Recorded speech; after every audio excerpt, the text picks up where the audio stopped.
después de mucho pedirlo en redes sociales, Victoria Villarroel está con nosotros. Vos tenés 2 libros escritos acerca de este tema. Sí, Los Otros Muertos, que incluye el listado de víctimas del terrorismo, que lo tuvimos que hacer nosotros. O sea, esto debiera haberlo hecho el Estado, como fue en su momento la CONADEP. ¿Quiénes son nosotros? Nosotros somos una asociación civil legalmente constituida en Argentina que investiga cuántas son las víctimas del terrorismo, de qué tipos de delitos, cuáles son sus nombres. Es decir, así como el Estado investigó a través de la CONADEP cuántos eran los desaparecidos y publicó luego el nunca más, nosotros hicimos lo mismo con las víctimas del terrorismo cuando comenzamos a notar que no eran unos pocos cientos, sino que eran varios miles los afectados por las organizaciones armadas que cometieron actos de terrorismo. ¿A nivel personal en tu familia pasó algo? En mi familia mi abuelo tuvo 4 tentativas de bomba, afortunadamente no resultó ileso, pero eso te modifica la vida desde que sos un chiquito. ¿Quién era tu abuelo? Mi abuelo era historiador naval, se dedicaba a todo lo que tenía que ver con la historia dentro de la Armada y bueno, en ese momento era el director del Instituto Browniano y tuvo 4 tentativas de bomba de montoneros. Afortunadamente no pasó nada, pero sí nuestra dinámica como familia a partir de ese momento cambió para siempre. Ahora, ¿ustedes qué sienten? Que siempre por parte de los medios se cuenta una sola historia. Se cuenta una sola historia y se elimina de la memoria colectiva a 17.382 personas, de las cuales 1.094 fueron asesinadas, 2.368 fueron heridas, 758 resultaron secuestradas. Ninguna de estas personas tiene derechos humanos. En Argentina, en la década del 70, del 69 al 79, explotaron 4.380 bombas, es decir, más de una bomba por día explotó todos los días durante 10 años. Entonces, ¿cómo podemos ignorar que acá hay ciudadanos inocentes que están siendo afectados en sus derechos humanos y que en 33 años de democracia el Estado argentino lamentablemente no los ha reconocido en sus derechos a la verdad, a la justicia y a la reparación? ¿Qué opinas del ERP? El ERP fue una organización armada que cometió actos de terrorismo. Junto con Montoneros son responsables de la comisión de la mayor cantidad de víctimas del terrorismo de Argentina. Señora. Yo no pertenecí nunca, lo aclaré más de una vez, Santiago, no me siento responsable porque yo no pertenecí jamás a la conducción armada. Yo te expliqué que era una joven de 20 años, 19 años, que participé en ese momento cuando entrabas en la universidad, algunos, porque salen con que no todos, bueno, una gran mayoría de jóvenes, militábamos en distintas agrupaciones. Yo militaba en lo que era la parte no armada, que se conoce como PRT, el Partido Revolucionario de los Trabajadores, pero jamás puse una bomba en ningún lado, jamás empuñé un arma, y lo digo porque si no, no estaría acá, o estaría escribiendo quizás un libro si participé, pero objetivamente no fue así. Y lo máximo que llegué a hacer, cuando conté lo de las bombas, se armó, todo el mundo piensa que andaba matando gente. Yo quiero aclarar que las molotov que armábamos en un living de una casa era estrictamente porque cuando íbamos a pintar, esas eran mis acciones combativas, pintar mensajes en las paredes. Obviamente, si venía la policía, la forma era tirarle una bomba para poder correr, pero a los efectos de ahuyentar. Pero yo nunca participé en ninguna acción armada de ningún tipo. Respecto a lo que plantea la señora, estoy de acuerdo. Yo estoy de acuerdo. Creo que objetivamente la historia tiene 2 partes y hay distintas responsabilidades. Está la mía de haber participado en un movimiento que yo creía sinceramente que se podía cambiar el mundo, pero yo no estaba en un estadio ni nunca hubiera llegado. Ahora, también es cierto que hubo víctimas inocentes del otro lado, obviamente, y yo creo que la historia tiene siempre que hacer los equilibrios. Bueno, una cosa es el Estado haciendo terrorismo de Estado. No, es una responsabilidad mayor, pero eso no, tiene razón, hubo víctimas inocentes. Pero vos la responsabilidad del Estado no se la podés endilgar a la víctima. víctima, acá en Argentina, la víctima Hablo del de la terrorismo víctima. paga porque su agresor no fue el Estado. Entonces, por esa razón se queda sin indemnización, sin juicio de verdad, sin juicio para el derecho a la justicia para sus agresores. O sea, vos no le podés endilgar a la víctima que no la haya matado un uniformado. La víctima tiene los mismos derechos, las víctimas de hecho son todas iguales. Luego, en un juicio, la pena será distinta si la comisión del delito la hizo un agente del Estado o un terrorista, pero de ninguna manera vos podés penalizar a la víctima. Y lo que ha pasado acá en Argentina es que desgraciadamente a la víctima del terrorismo se la ha hecho corresponsable de lo ocurrido a partir del 24 de marzo del 76, que no es cierto. Quiero decir, ¿cómo no es cierto? A ver. Primero, que las víctimas del terrorismo no son responsables de lo que ocurrió. En la inmensa mayoría de los casos no eran parte del Estado. La mayoría de las víctimas, por ejemplo, en el caso de los muertos, yo te mencionaba que fueron 1094 personas asesinadas del 69 al 79. Es decir, cada 3 días alguien era asesinado en Argentina por terroristas. La mayoría de estas víctimas se dan durante los años de democracia, durante los años 73, 74 y 75. En ese lapso de 3 años fueron asesinadas 778 personas, principalmente por montoneros, ERP, OCPO, FAL, FAR y otras de las tantas organizaciones de izquierda que hubo en el país. Ninguna de estas AAA personas también, representaba, AAA sí, pero también. las víctimas de la AAA están reconocidas, por eso el trabajo se circunscribió a las víctimas que el Estado A ver. no reconoce. Por favor, Freddy, buenas noches. ¿Qué tal? Buenas noches. Bueno, una primera precisión es que el libro de la CONADEP sí habla de que estuvo la sociedad argentina y utiliza el término atenazada por 2 fuerzas, tanto que eso le valió que la llamaran teoría de los 2 demonios en su momento, 2 fuerzas malignas, una que era el terrorismo, que obviamente el gobierno de Raúl Alfonsín persiguió y de hecho extraditó a muchos de los líderes de las organizaciones guerrilleras para ser juzgados en Argentina, y el terrorismo de Estado, que por su dimensión es mayor porque utiliza todos los medios del Estado. Por lo tanto, sí hubo este planteo. Efectivamente, la violencia en Argentina comienza con el gobierno constitucional, pero no democrático, de María Estela Martínez de Perón. Y antes, La AAA inaugura su etapa de manera más abierta, porque no son solamente los crímenes cometidos por las organizaciones subversivas o guerrilleras, con el asesinato, por ejemplo, de Ortega Peña. Y a partir de allí se produce, entre otros, el de Silvio Frondizi, un hermano de Arturo Frondizi, académico, un intelectual muy reconocido, y muchísimas otras personalidades. Por lo tanto, hubo una espiral de crecimiento de esa tenaza donde la sociedad argentina se vio atrapada, que efectivamente muchos de nosotros rechazamos felizmente, porque a nosotros, a las organizaciones de Montobreros nos decía que éramos los que planteábamos una democracia liberal, y el ER nos decía que éramos los que planteábamos la democracia liberal burguesa. Felizmente existió una juventud que fue capaz de contener, ayudar y dar un camino por reivindicar un sistema democrático que fue finalmente el que imperó a partir de la recomposición democrática con Alfonsín. No, yo creo que lo que pasa es que uno se mete en este tema de la violencia, que yo la viví desde el Estado contra mí siempre, hasta que vino la democracia en el 83. ¿Fuiste parte de alguna agrupación? Yo era Juventud Peronista, pero del año 64, vengo antes. Claro, era parte de la coordinadora que éramos nene de pecho, claro, mucho sí, menos. sí. No, por eso digo, en el 83 hubo un cambio fundamental, don Raúl, bueno. Pero yo creo que la violencia no se puede decir que empezó con María Estela Martínez de Perón. No, empezó- Hubo bombardeos de la Plaza de Mayo, 400 muertos Ya. civiles, hubo desaparecidos. Yo respeto mucho a la señora, yo soy hijo de militar, mi padre también fue ametrallado, por suerte se salvó de casualidad por el ER en su casa, simplemente por ser militar, dado de baja en el 55. Pero en su libro, señores, con todo respeto, los nombres que usted debe tener es gente que usted sabe dónde están enterrados, sabe que están muertos. Acá, en los 8.000 desaparecidos, ¿dónde están? ¿Dónde están los cuerpos? ¿Dónde están los compañeros que no están? Porque a mí me desaparecieron amigos que no eran guerrilleros. Ventura Mayoral, que te agradezco, mi gran jefe, que lo dejé un día en la casa y al otro día no estaba más y se lo llevaron, que jamás habíamos integrado una agrupación guerrillera. Al contrario, nosotros éramos la JUP Lealtad que estábamos en contra de la guerrilla armada y sin embargo fuimos perseguidos, desaparecidos, nos tuvimos que exiliar.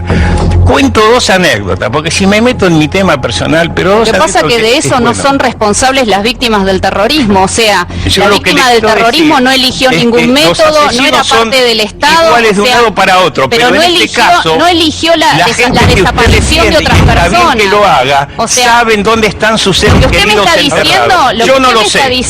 Mire qué diferencia. Lo que usted me está diciendo es como reclamarle a la mujer violada por los apremios ilegales que sufrió el violador. La mujer violada no tiene culpa en esa situación. Eso es algo por parte del Estado. Es una decisión que tomó el Estado. No puedo discutir en este nivel, discúlpenme. A ver, mezclamos lo emocional con lo político. Estamos hablando de otra cosa. Les enseñamos mal nuestra visión. Yo les quiero decir algo, lo que nos pasa a los que estábamos naciendo en esa época, lo que nacimos después. Mucho gusto. Escuchen, todos ustedes que la vivieron nos tienen que de alguna manera contar cómo fue porque todo el tiempo, la verdad que uno escucha y uno lee atrocidades, y como dice Aldo Piñarelli, acá todavía hay gente que no ha aparecido, acá hay gente que no saben, acá estuvo ayer una madre que no sabe dónde está su hijo, que nunca más volvió, y lo que decíais ayer es yo pido el mismo juicio que le hicieron a la otra parte. Pero yo quiero a ver, un minuto, Victoria, ¿no pensás que todavía hay madres que están esperando a sus hijos? Por supuesto, y respeto ese dolor, pero hace 33 años de democracia que venimos esperando que las víctimas del terrorismo tengan derechos humanos, que se les permita saber quiénes fueron los asesinos de sus padres, de sus hermanos, de sus hijos. Estamos hablando de personas que mayoritariamente eran civiles o no combatientes, es decir, en nuestro listado no están los militares que murieron o policías que murieron en combate. Claro. Solamente están las víctimas que son civiles y no combatientes, como es el estándar internacional en la materia. Entonces, yo entiendo el dolor de una madre de un desaparecido, pero también quiero que entiendan el dolor de la madre de un niño asesinado por montoneros que hasta el día de hoy ve cómo no está en el Parque de la Memoria, cuando reclama por la ley 24411 la reparación no se la otorgan, que tiene que ver en televisión o en los medios a personas que reivindican la lucha armada. O sea, yo también pido que se pongan del otro lado. El dolor es igual para todos, sí, no es que a alguien le duele más que a otra persona. No es solamente el dolor, y yo comparto y apruebo lo que usted, el reclamo de la reparación. A mí me parece que es correcto. Sí. Perdóname, ¿me disculpas? Eso es correcto. Ahora, no confundamos los planos de la emocionalidad que nos toca muy de cerca, a usted le tocó con su abuelo, etcétera, etcétera, con un planteo político. Pongámoslo en claro, el contexto de aquella década, las equivocaciones, las exageraciones, la Guerra Fría, que nunca se menciona como elemento. Hay un montón de cuestiones, pero no confundamos el delito del terrorismo de Estado, que desde la Segunda Guerra Mundial está con claridad puesto en los códigos, con esa metodología. No la confundamos con otros elementos que no tienen que ver con una decisión de la cual las cúpulas de las Fuerzas Armadas son responsables. No se le puede hacer cargo de nuevo, no se le puede hacer cargo a la víctima del terrorismo. ¿Pero qué tiene que ver? No estoy hablando de la víctima, estoy hablando de la... Estamos tratando de competir a ver quién sufrió más. Acá no sufrió alguien más que otro. Estoy hablando políticamente. El juzgamiento donde estuvo el doctor, se establecieron cosas muy claras. Lo quiero escuchar. Buenas noches. Qué difícil superar estas heridas, ¿no? A ver, todo lo que hemos vivido esos años, la violencia irracional de la década del 70, a mí me parece que es necesario tratar de tener una visión más abarcativa de la historia. No cabe ninguna duda que los crímenes cometidos por los señores terroristas eran crímenes, eran asesinatos, eran secuestros. Yo recuerdo que en el juicio de los comandantes entregaron, hay una publicación que ellos llaman el libro blanco, algo por el estilo de la subversión, donde detalla caso por caso todos los atentados. Creo que son 21.000 y pico de hechos, y si la memoria no me engaña, hay cerca de 1.500, 1.600 muertos, de los cuales la mayoría son víctimas civiles, víctimas del terrorismo. Y no cabe ninguna duda que esos son delitos, y el Estado tenía que responder a esos delitos, bueno, con las herramientas legales. Ahora, la primera responsabilidad para que esto no haya ocurrido es de los militares. Es decir, la represión ilegal, esa represión salvaje, siniestra, clandestina que se instauró, permitió que los autores de esos crímenes, bueno, fueran inocentes. En realidad, la falta de enjuiciamiento que hubo hacia los crímenes organizados terroristas permitió precisamente la impunidad de todo ese sector. Yo creo, por supuesto, que no es parificable. Las organizaciones terroristas eran delincuentes. Los que lo hicieron desde el Estado, bueno, cometieron crímenes gravísimos que ofendieron pero gravemente la conciencia de la comunidad, incluso de la comunidad internacional. Eso es inexcusable. Pero hay un ángulo en la cual tiene razón, hay un doble víctima que produjo el proceso militar, la dictadura militar. Sin duda a las miles de personas que secuestraron, que torturaron y que las asesinaron en secreto. Y eso te viene para Gómez Centurión cuando dice queremos saber el número. No se sabe el número. No se sabe. Porque sus compañeros de armas los mataban en secreto, en silencio. ¿Cómo podemos saber el número?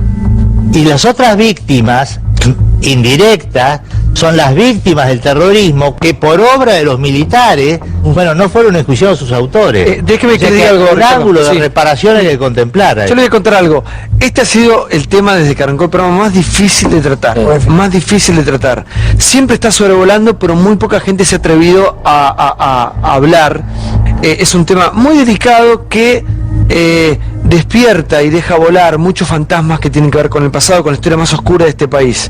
Se hieren muchas susceptibilidades, hay gente que ha quedado muy dolida, muy herida, que ha perdido ojos familiares, tanto de un lado como del otro.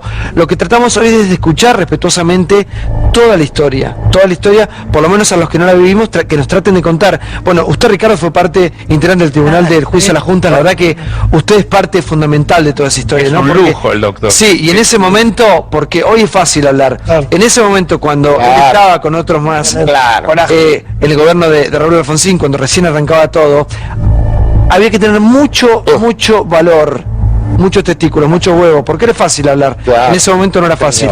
Señora, sí, por favor. Nosotros lo que queremos es que el Estado reconozca a estas víctimas que han sido victimizadas primero por organizaciones terroristas y luego por un Estado que no las reconoce. No hay razón, más que una razón ideológica, para no reconocer a estos ciudadanos inocentes. ¿Cómo llegás vos a este número, a esta investigación? Esta investigación nos demandó 5 años. Fuimos un equipo de personas integrado por historiadores y abogados que relevamos 16.000 ediciones de diarios. O sea, el número está basado exclusivamente en información pública porque a lo que a nosotros nos interesaba era la objetividad de la lista. Se relevaron 4 diarios nacionales, La Nación, Clarín, Crónica y La Prensa, desde el año 69 al 79. También se relevaron y se compararon con las 2 revistas principales de las organizaciones armadas, Evita Montonera por Montoneros y Estrella Roja por el Ejército Revolucionario del Pueblo. Y a su vez eso se confrontó con 50 libros que fueron publicados principalmente en Democracia, en los cuales aquellos que habían sido miembros de estas organizaciones armadas admitían o daban información respecto de estos atentados. Todo eso arrojó 17.382 personas agredidas de diferentes maneras por el terrorismo. Lo que queremos es verdad, justicia y reparación. Queremos que si el Estado tiene juicios de lesa humanidad abiertos contra agentes del Estado por causas de lesa humanidad, queremos que también se investigue quiénes fueron los responsables de estos crímenes. La cúpula de Montoneros está viva. ¿Cómo puede ser que ni Firmenich, ni Perdía, ni Vaca Narvaja, ni Berbisky, nadie de ellos responda por estos crímenes? ¿Cómo puede ser que ninguna de estas personas, incluso otras que en el gobierno anterior fueron funcionarios, como por ejemplo como Bettini, que fue embajador en España y que está sindicado como el asesino del capitán Bigliardi, cómo puede ser que no haya sido nunca llamado frente a un estrado judicial a responder por esto? ¿Cómo puede ser que nuestras causas nunca tienen ningún final? Quedan en un limbo. O sea, la víctima en este país está en un limbo. ¿Puedo decir una salvedad importante, me parece, Ricardo? ¿Me permitís un segundito? Claro. No es así. Durante el gobierno del doctor Alfonsín hubo juzgamiento. Y justamente muchos de los líderes de estas organizaciones subversivas fueron indultados posteriormente por el gobierno de Carlos Menem. pero hubo juzgamiento y hubo En los condenas últimos días de la también gestión de Menem. sobre esos juzgamientos. En los últimos Por lo días. tanto, manoseado de la historia, ¿no? Constantemente. esto no es así. Políticamente. Esto no es así. Y además fue el único caso en el mundo que se utilizaron los tribunales naturales, civiles, porque cuando algunos lo comparan con Nuremberg, quiero aclarar que esto fue mucho más, diría, heroico del punto de vista de un proceso de transición democrática, porque cuando se produjo el final de la Segunda Guerra Mundial, 4 potencias ocuparon territorialmente Alemania y juzgaron en Nuremberg con jueces Especial. de sus nacionalidades, mientras que acá lo hicieron los jueces naturales, de los cuales estaba uno de ellos, Gil Lavedra. Ricardo Gil Lavedra, que honra, y el fiscal que en su momento hace el alegato, que fue Estracera. Estracera. Es trasera, mira, en este momento de estar hacia arriba, Sí, con ganas de hablar. Sé que en una de las últimas notas la dio con nosotros acá. La última. Sí, Sí, la última. sí, increíble recuerdo, sí. a ver, para complementar, cuando ella dice que han sido víctimas y el Estado no lo reconoce, lo que falta de completar, que no es el Estado democrático, han sido víctimas de la dictadura, porque fue la dictadura la que impidió el juzgamiento de los autores de esos crímenes. Fueron los militares que acudieron a un método siniestro, salvaje y cruel, que impidió el propio, por ejemplo, Bettini, que decían, y no voy a juzgar acerca de Bettini, la familia de Bettini Fue diezmada. fue Toda la salvajemente familia. diezmada, hasta la abuela, La en una cosa... de Vaca incluso Narvaja también. atenta contra Dante la Ullo. naturaleza humana. Dante Ullo. Bueno, en consecuencia, ¿quién impidió que se juzgaran esos crímenes? La dictadura. Claro. Y yo creo que las víctimas de ese periodo, del periodo de las víctimas del terrorismo, pueden tener un ángulo de reparación. Obviamente que la pueden tener, porque también son víctimas de la dictadura, no de la democracia, ¿eh? Igualmente, en 33 años de democracia, esta deuda tampoco se reparó, con lo cual llevamos 33 años en los cuales los distintos gobiernos democráticos no han hecho nada, ni siquiera por moralmente reconocerlas. Un sitial de memoria, como es el Parque de la Memoria, tiene a personas que han muerto armando bombas, es decir, no fueron desaparecidas, sino que murieron armando bombas o en hechos de combate armado, y esas personas están allí en el mármol y no están las víctimas del terrorismo. No está el niño Juan Eduardo Barrios, de 3 años, asesinado por montoneros el 6 de diciembre del 77 en Monte Chingolo.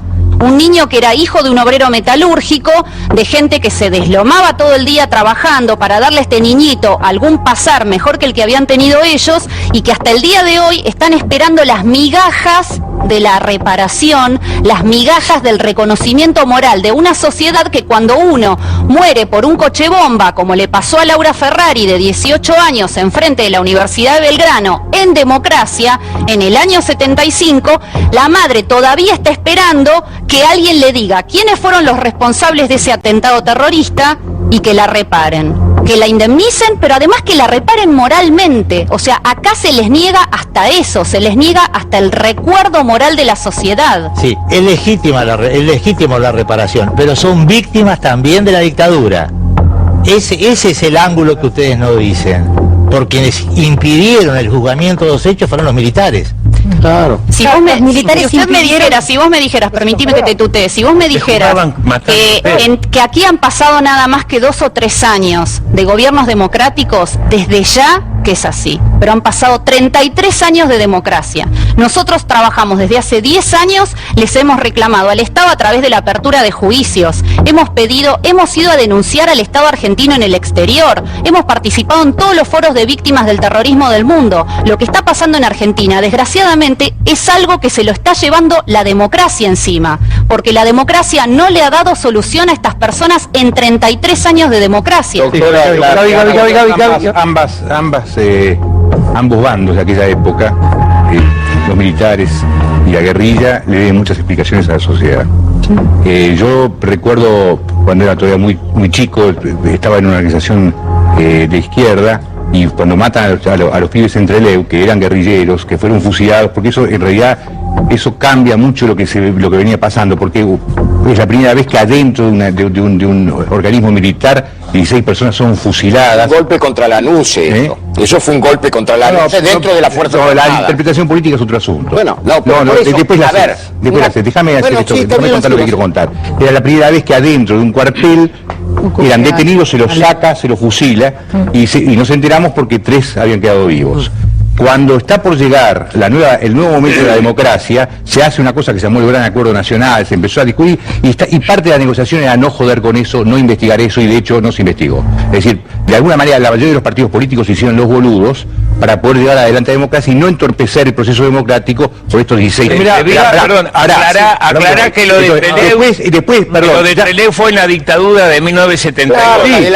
Sí, estoy hablando de eso. Sí. Cuando pasa después lo mismo, cuando hay 30.000 desaparecidos, 8.000, 15.000, da igual, es otro problema ese, vuelve a pasar lo mismo. Se vuelve a armar un consenso donde los militares estaban por hacer la autoamnistía, y fue ahí cuando nos ponen la bomba a nosotros, cuando nosotros decimos que van a amnistiar niños desaparecidos, ahí nos ponen la bomba, se pudre todo y se rompe un acuerdo que se venía haciendo, donde la mayoría de los partidos políticos de nuevo estaban por hacer alguna clase de arreglo con los militares para no juzgarlos. Bueno, pero pero por un lado tenemos, porque si no me parece que ponemos todo en el mismo. No puse nada en ningún lado. No es lo mismo lo que hicieron algunos gobiernos surgidos de la voluntad popular que otros. El gobierno de Alfonsín, que surgió justo de la voluntad popular, fue en contra de la famosa ley de autoamnistía, mal llamada ley de pacificación. Eso fue después, Torani, eso fue después. Pero el momento antes que nos fue la bomba a nosotros, estaban todos negociando. Haciendo referencia a vos estás diciendo una cosa que no es cierta. No estoy diciendo cambiando los tiempos. Eso que estás diciendo vos es después de cuando se pone la bomba y se pudre todo, pero antes de eso estaban todos negociando todavía. No sé cómo iban a negociar, y no sé si hubo, no sé si no iba a terminar la negociación. Pero no se aceptaron, está tergiversando la historia, no se aceptaron esos 5 puntos. Perdón. Eso era la luz de Cámpora, y no se aceptaron. Eso después. ¿Pero en qué quedamos? ¿Es después o antes? No, estamos hablando del momento donde los militares estaban haciendo una autoamnistía y hacían la decretaron, fue una ley. No, además del decreto, había negociaciones políticas. Sí. Por eso que se armó el despelote que se armó. A ver, señora sí, María. Claro, esto lo que demuestra, ¿no? Un peronista, un radical, uno de izquierda, que no está saldada la discusión, evidentemente, obviamente nuestra sociedad está saldada por la historia. Está saldada por la historia en parte, porque lo que tenemos, por cierto, que todos los argentinos no podemos ni darnos el lujo de opinar, y en ese sentido la crítica que todos han expresado contra Centurión, obviamente, tiene que ver con el plan sistemático, tiene que ver con el horror del terror del Estado, y ese es el punto. Y tiene que ver con que los guerrilleros, claro, por eso digo, esas son las máximas que creo que no podemos discutir, y que sí, insisto, y me parece interesante lo que está diciendo Gil Lavedra, sobre que fueron los militares los que le negaron la oportunidad de un proceso penal, de que la justicia asista a las víctimas de la guerrilla, porque anularon los tribunales, los agarraron de los pelos, los fusilaron, los mataron, los desaparecieron. Entonces, encontraban y fusilaban al tío o al abuelo. Eso es por un lado. Ahora digo, esta discusión latente en la Argentina, que perdura porque fue utilizada política, ideológicamente y sectorialmente manoseada, mostrando solamente siempre una parte de la realidad. No estuvo en la mesa ella y los demás, ¿no? Digo, este gobierno, ¿qué va a hacer con esto, no? Va a plantear la discusión, primero que se junten en Chapadmalal y debatan entre ellos qué es lo que piensan sobre lo que pasó. Primero, porque evidentemente muy contentos o muy fanáticos de la comunicación y de la homogeneidad del pensamiento del gobierno, pero meten la pata todo el tiempo. No, bueno, primero eso. Segundo, ¿se van a animar a que efectivamente se reponga la discusión hasta que digamos, bueno, para? Nadie se ha animado. No se van a animar, entonces vamos a seguir así. Dentro de 5 años o 10 años va a seguir, porque no es algo que no está sanado, es como en una familia cuando escondes, hay un secreto. ¿Viste la mancha? ¿Viste cómo tenés humedad y vos querés pintar encima?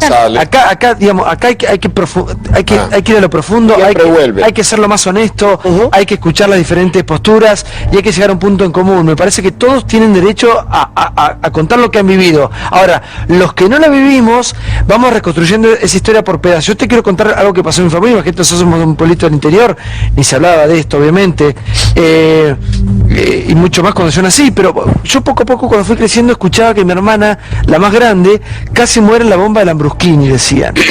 Ella la habían traído al médico, era una bebita, una chiquita, y la habían traído al médico, y mi tía vivía a media cuadra donde explotó la bomba. Y siempre yo escuchaba esa historia, que después me di cuenta que era y a qué se debía. Pero mi hermana podría haber muerto, y como seguramente ha muerto tanta gente, y no teníamos absolutamente nada que ver. Yo sé a dónde apunta Victoria, pero también sé paralelamente esto, y estuvieron madres ayer y vienen todos acá y lo vemos todos los días, que hay madres que siguen esperando a sus hijos desaparecidos también, que nunca tuvieron ni un juicio, ni un dato, nada, lo siguen esperando hasta el día de hoy. Y a lo mejor una persona, por expresar sus convicciones públicas en una facultad o donde sea, también desaparecía, o le sacaban el hijito, o lo agarraban de los pelos y iba a parar a el Estado tuvo una reparación histórica con todas una parte, es cierto. En ese sentido me parece interesante lo que dice ella, o sea, claro, ¿quién va a tener ¿quién va a decir no, vamos a reparar también, se arma un quilombo? ¿Viste? A ver, sí, por favor, Victoria, perdón, Victoria, sí. Sí, Victoria. Mira, yo creo que lamentablemente esto es una situación que no se arregla y no se abarca en forma abierta en Argentina. Estamos hablando de la historia, y la historia es un rompecabezas al que le quitamos las partes que nos resultan incómodas. Y las partes que nos resultan incómodas son las víctimas. Las víctimas, que son las que ponen en peligro la impunidad de aquellos que integraron las organizaciones armadas. Nosotros lo único que pedimos es justicia, verdad y reparación. Acá no se pide nada. ¿En el Parque de la Memoria ustedes pretenden que estén todos? Nosotros queremos que estén las víctimas, como corresponde. Si realmente es un Parque de la Memoria que trata sobre el dolor de la década del 70, ¿cómo te vas a olvidar de la mitad de la sociedad? Porque acá el tema, lo que vos contaste de tu hermana, en ese atentado en particular murieron 2 personas, hubo muchos heridos, se tuvieron que demoler 2 edificios completos, varios edificios a lo largo de las cuadras tuvieron rotura de vidrios, gente que hasta el día de hoy te cuenta que tuvo estrés postraumático por ese atentado. Hasta el día de hoy no hay ningún tipo ni de reconocimiento moral, ni de reparación, ni de la posibilidad de saber quiénes son los responsables de este crimen. Si fue la madre de Guado de Pedro, yo quiero saber como ciudadana si fue esta mujer o no. Claro, pero tenemos derecho a saber eso. El derecho a la verdad es un derecho colectivo. Vos, yo, María Julia, nosotros no nacimos, digamos, nacimos en aquellas épocas, pero no lo vivimos, pero nos heredan este tema a nosotros, y este tema parece que va a seguir por los siglos de los siglos. ¿Hasta cuándo? ¿Hasta cuándo sin resolver? Sí, Gustavo. Sí. No, yo creo, a ver, en principio, para los que crecimos en democracia, en principio vemos esta discusión y decimos, a todos les asiste parte de la verdad, aunque me parece que la posición es inobjetable, la de Gil Lavedra, hablando sobre cuánto tendría que haber hecho el Estado en su momento para juzgar a quienes habían cometido los actos de terrorismo, y no solo no lo hicieron, sino que llevaron una solución de aniquilamiento total que se llevó por encima no solo a las víctimas, no solo a la sociedad, sino también a la justicia. Pero hay algo también de los que crecimos en democracia que me parece que es muy valorable, que es, nosotros no es que no estamos más metidos en esta discusión, me parece que la sociedad argentina aprendió que no vamos a tener más o no vamos a tolerar más terroristas, ni terrorismo de Estado. Y ese es un punto importante, que en estas discusiones parece que no se pone. La sociedad aprendió, y el nunca más. Pero eso fue nuestra generación que cambió con eso. Sí, claro. Fue el fantasma total. Para eso también tuvo mucho que ver, y yo valoro lo que está diciendo Freddy, tuvo mucho que ver los que crecimos con Alfonsín. Nosotros también vimos cómo enjuiciaron no solo a las cúpulas militares, también se enjuició en su momento a las cúpulas de las organizaciones terroristas. Ahora, no es lo mismo una cosa que la otra. Coincido. Y si me dejás, voy a leer un párrafo del libro de Seferino Reato, que fue compañero nuestro acá. Hay una cosa que dice Videla. En la entrevista que le hace Videla. En la entrevista que le hace Videla, que dice claramente, había que eliminar a un conjunto grande de personas que no podían ser llevadas a la justicia ni tampoco fusiladas. Claro. El dilema era cómo hacerlo para que a la sociedad le pasara desapercibido. La solución fue sutil, la desaparición. El punto era ese, Gustavo.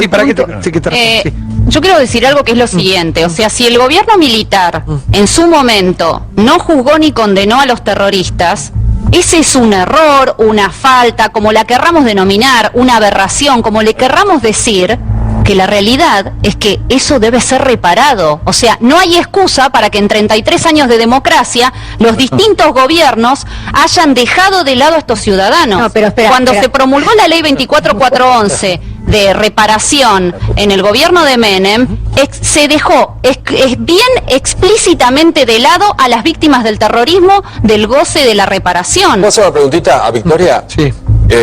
¿Vos qué opinás de Videla, Macera, Agosti, o qué sentís cuando pasás por la ex ESMA, por ejemplo? ¿Qué crees que pasó ahí adentro? ¿Y cuál es tu opinión de Videla, de Macera y de Agosti, por ejemplo? Fueron autoridades de un gobierno de facto. yo estoy siempre a favor del respeto de los derechos humanos, con lo cual a mí obviamente, y lo he dicho muchísima cantidad de veces, yo no estoy a favor de ninguna violación a los derechos humanos. Ella habla de las víctimas. Claro, pero estamos hablando de las víctimas, estamos hablando de víctimas, pero estamos hablando también de un plan ejecutado por esta gente. Sí. Lo que sí me gustaría es que así como nosotros tenemos la actitud de admitir las cosas no siendo parte de este tema, porque yo no fui parte y las víctimas del terrorismo no fueron parte del gobierno, nosotros no encontramos del otro lado ningún tipo de reconocimiento para con estas víctimas. Pero tampoco estás admitiendo, porque dijiste son autoridades de un gobierno, además, asesinos juzgados por la justicia argentina y fueron condenados. Ya la justicia habló respecto de ellos. Hace 33 años que venimos hablando de lo mismo. ¿Cuándo se va a hablar de las víctimas del terrorismo?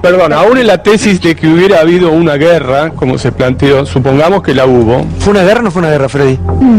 Sí, fue una guerra, fue planteada por Videla como una guerra y fue planteada por Firmenich como una guerra. Así que para ellos era una guerra, de mi punto de vista era un delirio colectivo de muchos de los que tomaron la teoría del foco urbano, del foco rural, de la guerra popular prolongada y tantos delirios que existieron en esa época, de la cual nosotros felizmente nos excluimos y creo que le dimos un camino a otro sector de la juventud que pudo con Alfonsín llegar a un planteo diferente.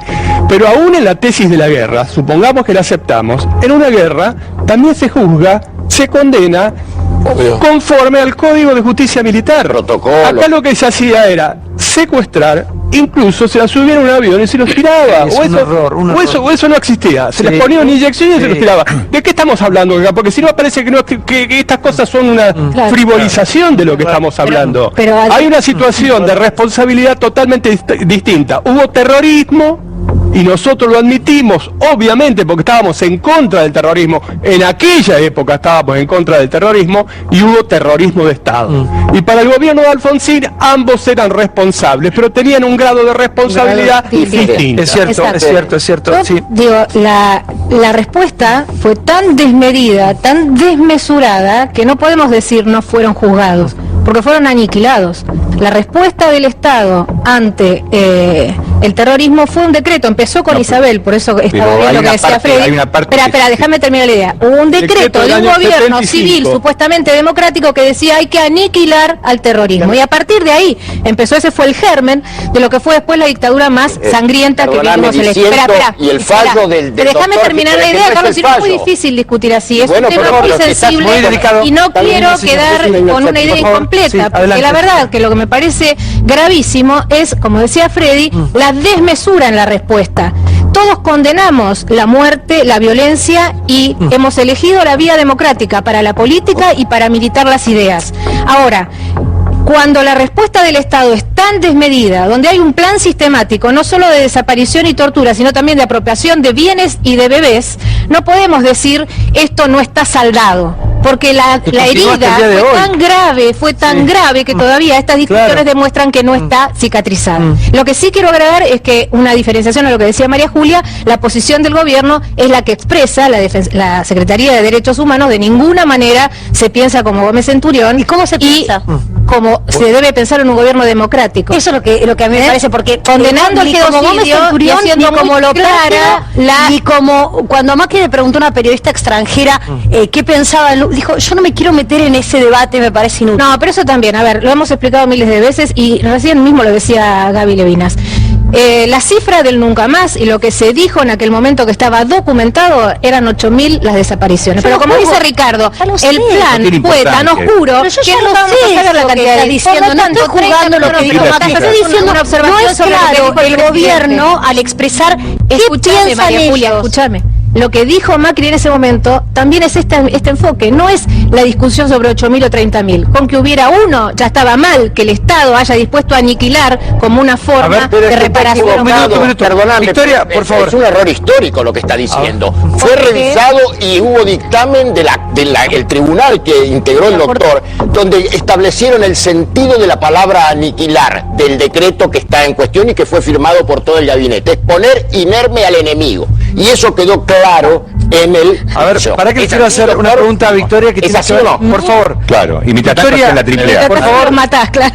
Victoria, ¿cómo fueron ustedes encontrándose? ¿Cómo se juntaron? Hasta lo que hicieron la AAA. Por favor, estoy hablando, señor. Adelante. ¿Cómo nos fuimos encontrando? Las víctimas del terrorismo dependen hoy por hoy de programas como este, de que algún diario publique alguna nota. Nadie se encarga de ellas. Si bien nos recibió el año pasado el secretario de Derechos Humanos, en nada hemos podido avanzar. Pero llegaste a hacer 2 libros de esto. Llegué a hacer 2 libros. El año pasado nos recibió hace. ¿Pero cómo llegaste a hacer 2 libros? ¿Cómo hablaste? ¿Cómo te movilizaste? ¿Quién? Me movilicé entrevistando a las víctimas que en ese momento pude acceder, yendo a las hemerotecas públicas, haciendo el trabajo de investigación que hace cualquier historiador para tratar de desentrañar una parte de la historia que no está en ningún lado. Nosotros el año pasado nos recibió el secretario de Derechos Humanos en enero, no pudimos avanzar en absolutamente nada porque la presión de las organizaciones de derechos humanos es tan fuerte que no se puede avanzar ¿Con en madres nada. y abuelas se han juntado? Nunca nos hemos juntado. ¿Por qué motivo? Solamente hemos tenido reuniones con Graciela Fernández Meijide y el año pasado hemos participado con ella y con Elisa Carrió en un debate público, pero no ha habido ningún otro tipo de acercamiento. Nosotros respetamos el dolor de todos, solamente pedimos que se reconozca y se respete el nuestro. Lo que pasa, a mí me parece que la respuesta quizás para este dilema que plantea Victoria la dio el doctor Gil Lavedra como una síntesis perfecta de lo que está discutiendo aquí.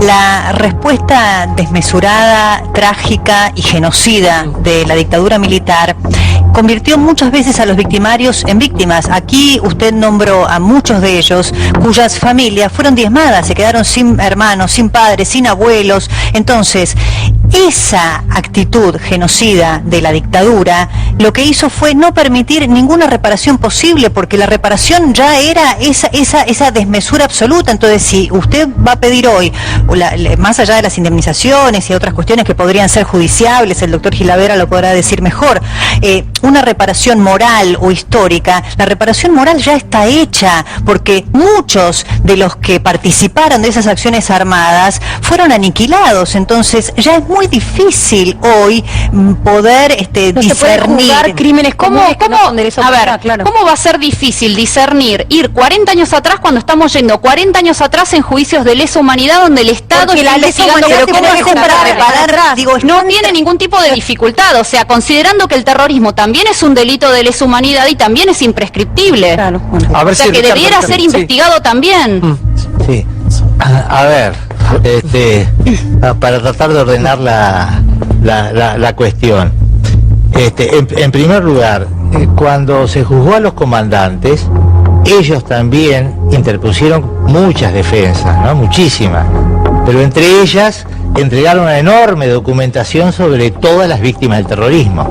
Ese libro blanco y una cosa pormenorizada de todos de todas las Fuerzas Armadas, hecho por hecho, caso por caso, etcétera, para demostrar la agresión terrorista que merecía una respuesta. Bueno, obviamente, lo que se acreditó es que aunque la agresión terrorista fuera terrible y que mereciera algo muy fuerte de parte del Estado, tendría que ser de acuerdo a la ley.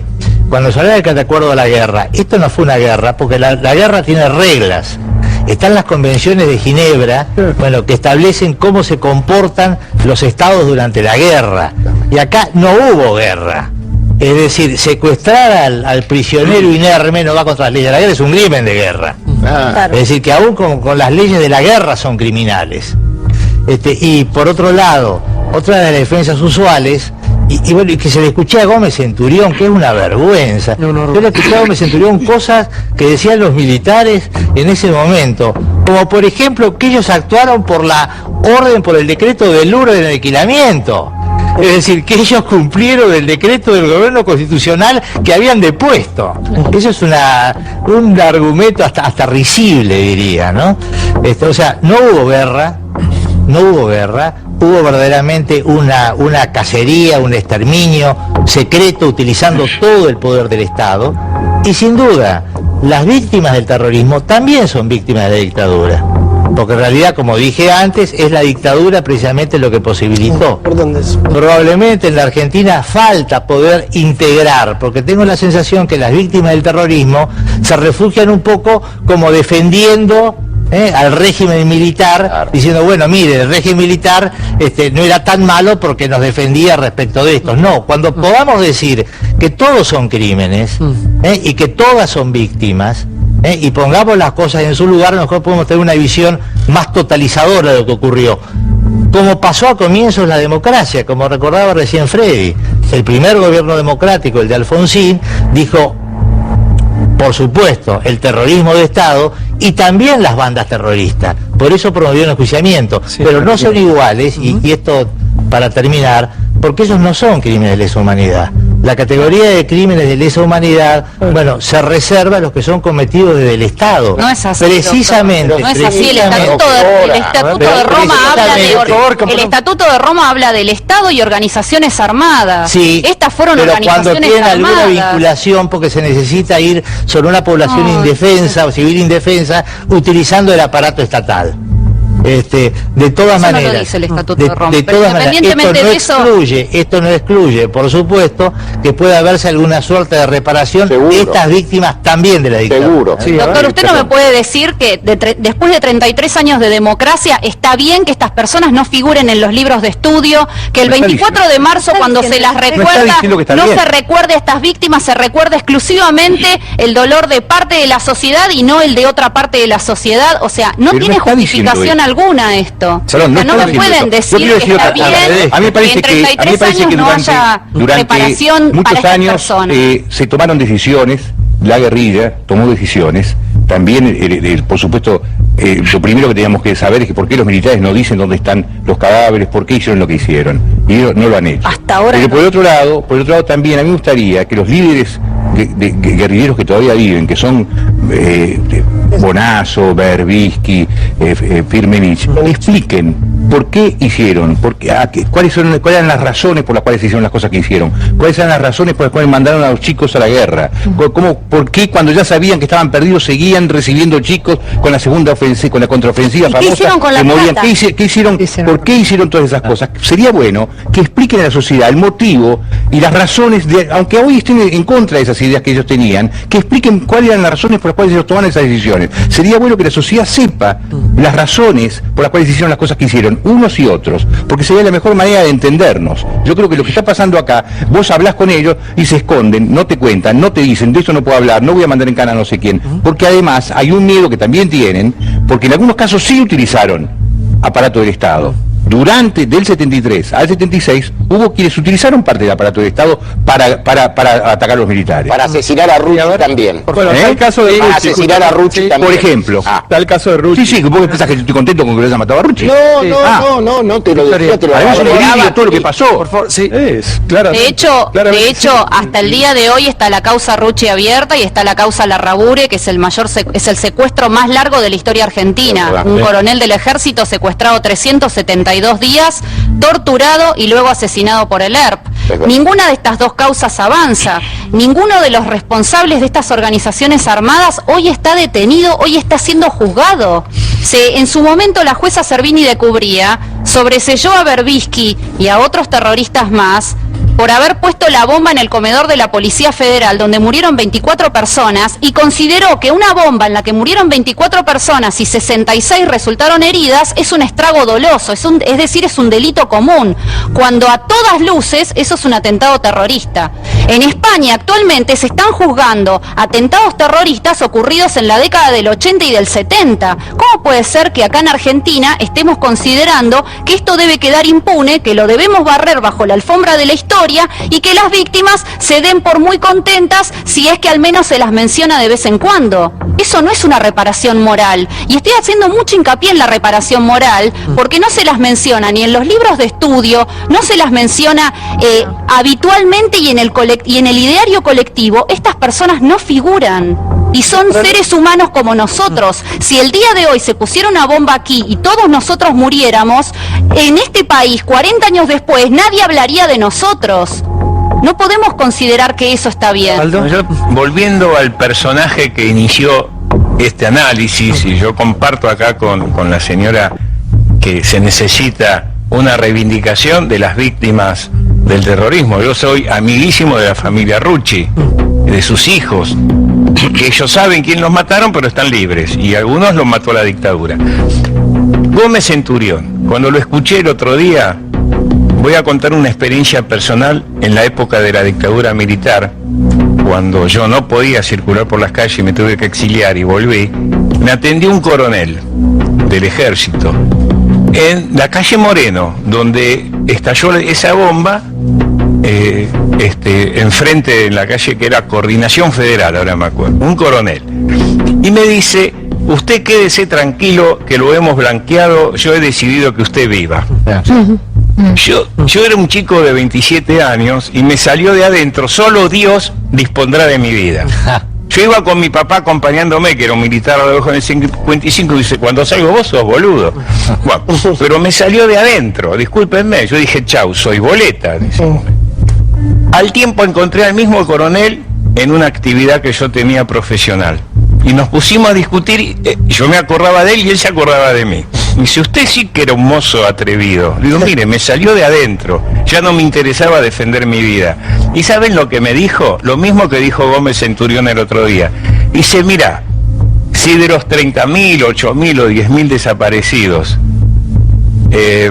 había uno solo culpable, está bien hecho lo que hicimos. Y yo dije: no se puede matar a un solo inocente por justificar 8.000 muertes. Pero ese es el análisis de Gómez Centurión. Es una ideología imperante, y me preocupa, y acá ya cierro, que el señor Gómez Centurión fue echado de la aduana por chorro y fue vuelto a poner en la aduana por chorro. Lo mismo que el secretario de inteligencia, que es chorro, pero ahora no lo es y lo defienden. Entonces, ¿en dónde está el camino? Aldo, ¿a dónde queremos llegar? Porque yo con Gómez Centurión en la aduana ya no me siento seguro, porque él es milico. Y aparte, Arribas tampoco puede decir que... Yo estuve escuchando respetuosamente. Yo creo que los nacidos y criados en democracia entendimos que la violencia política no era el camino. Eso me parece fundamental. Coincido con lo que decía Gilavedra, que Montoneros y ERP merecían un juicio justo, pero no lo tuvieron por la dictadura. Me parece que este es el concepto central que tenemos que entender esta noche. Hacía falta un juicio con un abogado, hacía falta un juicio con un derecho a defensa. Sin embargo, la respuesta que dio la dictadura fue robar bebés, tirar personas al mar, torturar, crear campos de concentración. Yo leí el libro de ella, enterado que venía, lo estuve leyendo durante el día de hoy, también el blog. Es tremendo cuando vos ves las víctimas de la guerrilla, cuando ves Antonio Magaldi, secretario de la CGT de San Nicolás, asesinado por el ERP, o Juan Carlos Pérez, chofer de Bunge y Born, asesinado por Montoneros. Es muy fuerte cuando lees la historia y decís: estos tipos, en ese contexto, no merecía de verdad que haya un juicio al respecto. El problema es lo que dice Gilavedra: la dictadura fue la que obstaculizó que se den esos juicios, porque se encargó de aniquilar sin previo juicio a cada uno de los guerrilleros. Si no entendemos eso... Yo quiero decir que hubo juicios que tuvieron condena, y sin embargo cuando vino se reanudó la democracia, esas personas que habían sido condenadas por la comisión de atentados terroristas fueron liberadas. Entonces no cumplieron su pena. El caso que vos decís de la policía no fue así. El caso de el caso de la policía se hizo, murieron 24 personas, que la mayoría, muchos eran oficialistas de la policía, gente que ni siquiera eran policías mismos. Hubo más de 70 heridos. Se hizo al principio una causa, yo leí, porque cuando hicimos el libro por Berbisky me fumé lo que había, pero no era una causa realmente. Ahí muere Walsh, por eso lo matan a Walsh, porque Walsh, Berbisky y Salgado fueron los que en teoría habían planeado y ejecutado el atentado. El único que se salva es Berbisky, rarísimo, porque además toda la policía sabía que era él, y él vivía en Buenos Aires, nunca se fue de Buenos Aires, pero la verdad es que a Salgado, ¿sabes lo que hicieron a Salgado? Lo torturaron de la manera más terrible, le sacaron los ojos y después lo tiraron por el balcón para simular un suicidio a Salgado. A Walsh todos saben lo que pasó.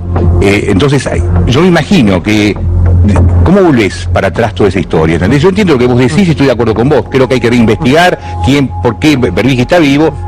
por qué se le ocurrió. Imagínate que vos me estás contando estas atrocidades, y imagínate que eso no le da ningún consuelo a la víctima. ¿Qué consuelo le va a dar? O sea, imagínate que en su dolor, lo único que siente que se le escapa la posibilidad de justicia, pero en 33 años de democracia tampoco el Estado hizo absolutamente nada. Tenemos un museo de la memoria donde no hay ni una sola mención de lo que fueron estas personas. ¿Cuál fue la historia que más te sensibilizó a vos? Mira, la verdad hay muchísimas, pero hay una historia que, por ejemplo, es la de la familia Longinotti, que era una familia de Castelar, que era un comodoro retirado de la Fuerza Aérea, estaba en su casa, tocaron a la puerta, eran de la organización comunista Poder Obrero, este hombre abre la puerta, lo ametrallan ahí mismo y muere inmediatamente. Su hijo, que tenía 24 años, al escuchar los disparos baja con el arma del padre para repeler los disparos, le disparan, muere una semana después, y la madre muere 3 meses después por el agravamiento de unas enfermedades. Quedó con 18 años Alicia sola en el mundo, sin ningún tipo de sustento económico, sin ningún familiar vivo. Y a ella nadie la reparó, nadie la recuerda, nadie se puso a investigar quiénes fueron los responsables de estos crímenes, quiénes eran los miembros de estas organizaciones armadas, nadie le dio ningún tipo de respuesta. Entonces, yo me pregunto, la soledad que siente acá en este país la víctima del terrorismo, ¿cuándo la va a reparar la democracia? Porque no podemos seguir mirando al costado. Ricardo. A ver, me parece que todos estamos de acuerdo con ella en el sentido de que las víctimas del terrorismo también son víctimas, ¿no? Y así como esta historia estremecedora, hay miles de las crueldades y de los horrores de la dictadura. Yo creo de que hace falta tener una visión probablemente más integral de la historia. Venimos de 12 años de la juventud maravillosa, de la juventud idealista, y que esto se ha quedado tapado, como no ocurrió en los primeros años de la democracia, donde había una visión más integral de la cuestión. Yo deseo verdaderamente de que esta herida pueda cerrarse, y la única manera de cerrarse, bueno, es con verdad, y cuando corresponda a algunos casos que puedan ser dilucidados por la justicia, como están haciendo ahora en otros casos, porque sinceramente hay un punto, los argentinos tenemos pocos puntos de consenso en el que todos estamos de acuerdo, y uno de ellos, yo creo que es una prenda común sobre cuya base se pudo edificar esta recuperación democrática. Bueno, es la condena de los horrores de la dictadura. Esta es una manifestación de los horrores de la dictadura, porque precisamente esto es algo que atraviesa horizontalmente a todas las fuerzas políticas democráticas, ¿no? Por lo tanto, yo creo que tenemos que fortalecer ese punto de unión, porque eso es lo que nos permite entender de que la democracia es la manera de resolver los conflictos sociales, la violencia, repudiar la violencia como forma de acción política, y sobre todo el respeto del Estado de Derecho, de la ley y los derechos humanos. Gracias, Ricardo, gracias, Victoria. Muchas gracias por haber venido.